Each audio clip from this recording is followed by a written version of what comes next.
When we look around the world and we look at what's happening in politics around the world, there's plenty of reason for a lot of us to be afraid.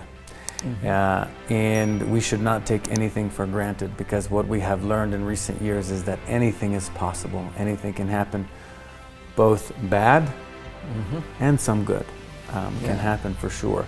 We are very much happy and thrilled to have with us Palestinian American Sam Rasoul, who is a state legislator at Virginia in the United States. Sam Rasoul is known for his love and commitment to his community in Virginia and his love for his homeland of Palestine. Welcome to our program, Sam, and tell me about your feeling being with your family, your relatives, and friends here in Palestine. Marhaba, ahla sahla fikum. Thank you so much for having me today, Osama. You're welcome. We're very thankful. Alhamdulillah, we had the opportunity to visit. We were going to visit a couple years ago, and then Corona happened.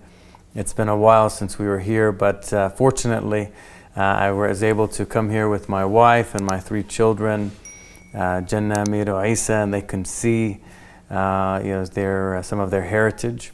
And so it's been wonderful to see my family and to be with them. Great. You have been here in 2014, as you told me before we get into the studio, and now 2022. So what difference do you notice between your first visit to Palestine and today? Yeah, it's been a while since our last visit in 2014. We were here for about a week, and then the Harb for Gaza started. Yes. And so we actually saw a lot of different dynamics in 2014. But since 2014 to now, what we've seen is, of course, there's been a lot more built up. There's certainly a lot of advancement, not only technologically, but also in civil society.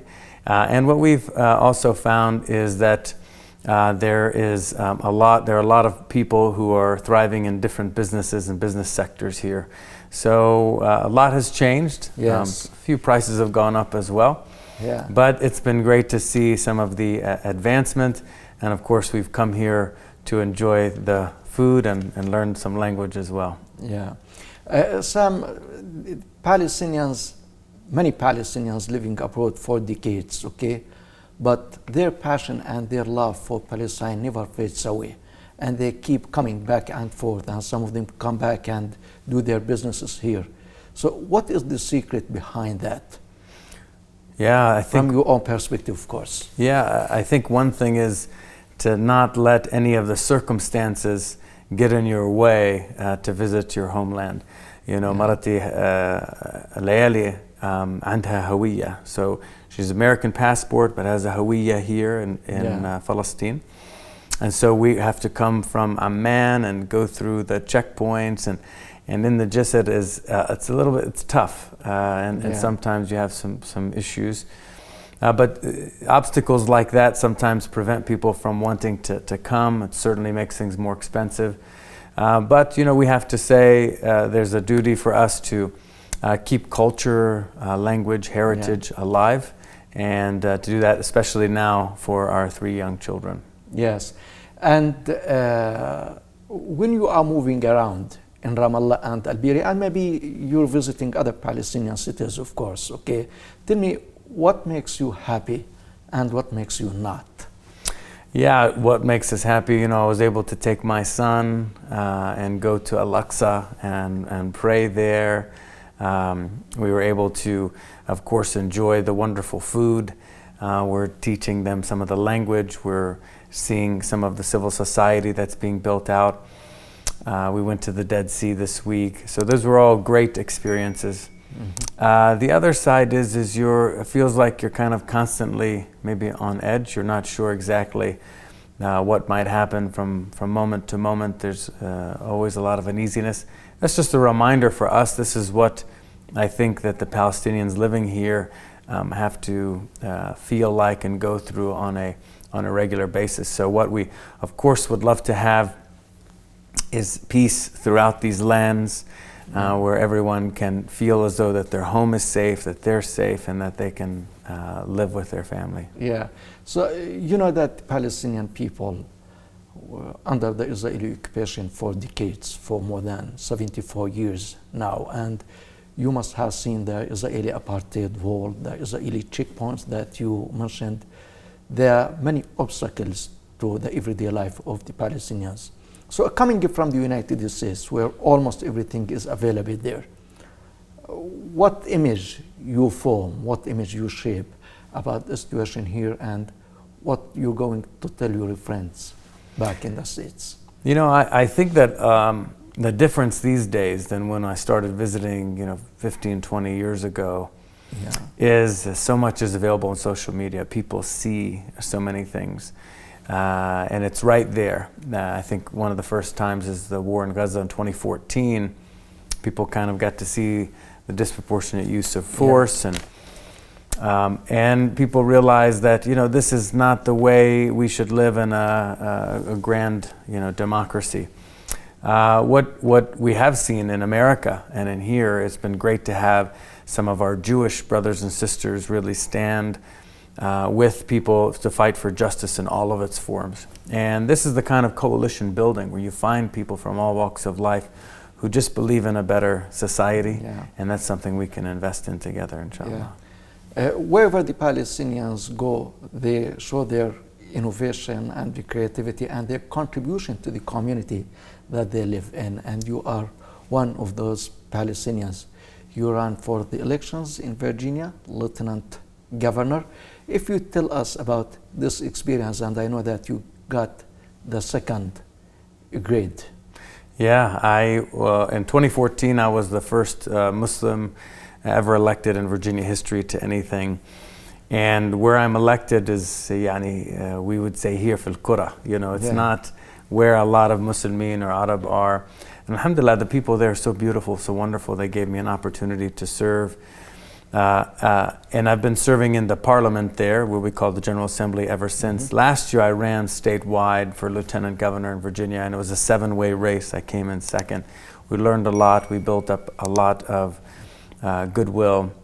While we didn't win, it's important to realize that we should be active no matter where our home are. We're proud and happy to be here in Palestine and in our hometown El Bira. And at the same time, I love Roanoke, Virginia, which is where I grew up, which is what I know and where I raised my family. Yeah. We know the importance of the role that the Palestinian community in the United States is playing these days with regard to showing the suffering of the Palestinian people, exposing the violence by the Israeli forces and settlers, and raising awareness of the American people about the importance of working to fulfill and guarantee human rights for the Palestinians, stopping Israeli violations.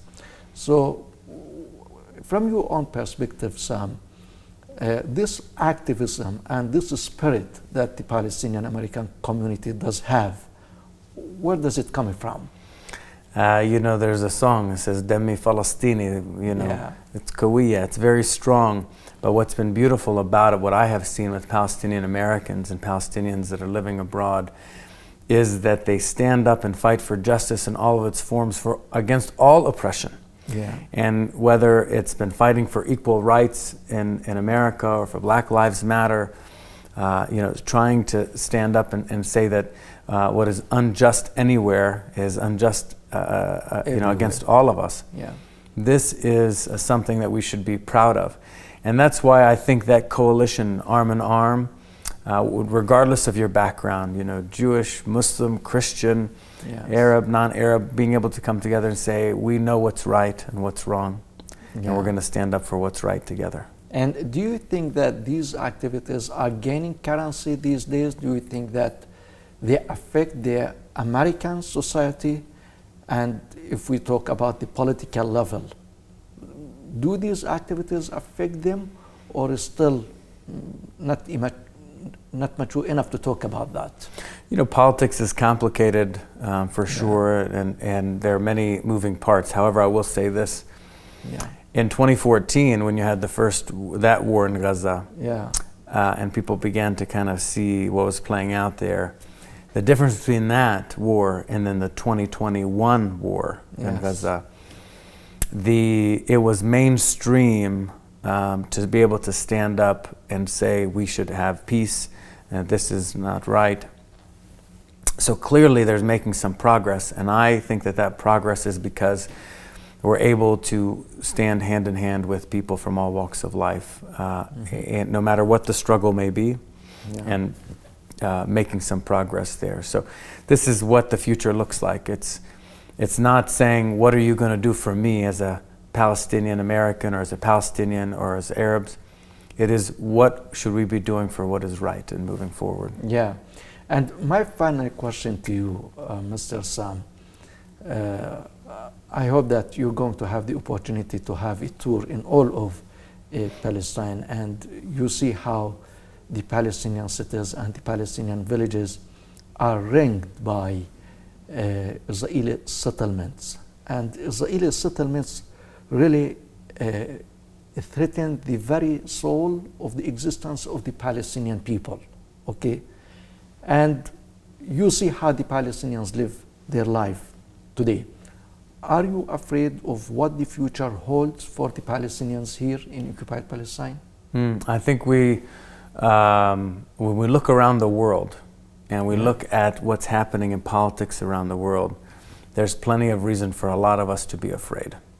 And we should not take anything for granted, because what we have learned in recent years is that anything is possible. Anything can happen, both bad and some good can happen for sure. What I loved about Nelson Mandela and the movement in South Africa was they said that until the moment that apartheid regime came down, until the moment that that ended, they didn't believe it was going to happen, right? It wasn't like it's almost there. It was a struggle until that moment. And I think that's the way a lot of the struggles are. And so I think we should make sure that we get together with our friends all across the world and try to fight for what we believe is right together. Yeah. Sam Rasoul, Palestinian American legislator of Virginia General Assembly, it has been a great honor having you in our program. Thank you. Thank you so much for having me, and inshallah we can bring people here so they can experience it and eat some wonderful kanafa together, inshallah. Sure.